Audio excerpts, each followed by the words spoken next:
Nagarjuna Sagar dam సెక్యూరిటీపై high drama కొనసాగుతుంది. నిన్న ఉదయం కేంద్రం ఆదేశంతో డ్యాం భద్రతా విధుల నుంచి వైదొలిగిన సీఆర్పీఎఫ్ బలగాలు సాయంత్రానికి మళ్లీ విధుల్లోకి తిరిగి రావడం చర్చనీయాంశంగా మారింది. కేంద్రం నిర్ణయంపై రెండు తెలుగు రాష్ట్రాలు అభ్యంతరం చెబుతున్నట్లు సమాచారం. వచ్చే నెల 21న జరిగే కేఆర్ఎంబీ సమావేశం కీలకంగా మారనుంది. ఇక ఇదే అంశానికి సంబంధించి మరింత సమాచారం మా ప్రతినిధి విజయభాస్కర్ అందిస్తారు.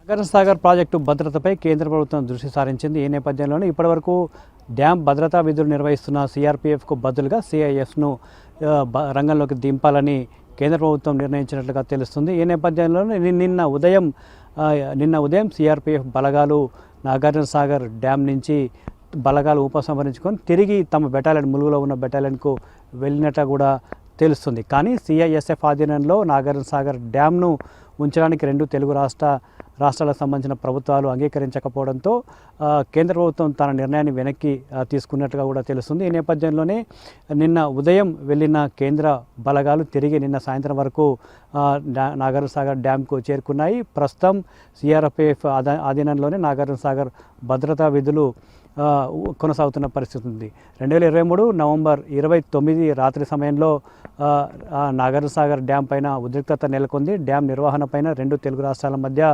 ఘర్షణ చోటు చేసుకోవడం ఉద్రిక్తత తలెత్తిన నేపథ్యంలోనే కేంద్రం ఈ నిర్ణయం తీసుకుంది. కేఆర్ఎంబీ ఆదేశాల మేరకు డిసెంబర్ 3న సీఆర్పీఎఫ్ బలగాలు నాగార్జున సాగర్ డ్యాంను తమ ఆధీనంలోకి తీసుకున్నాయి.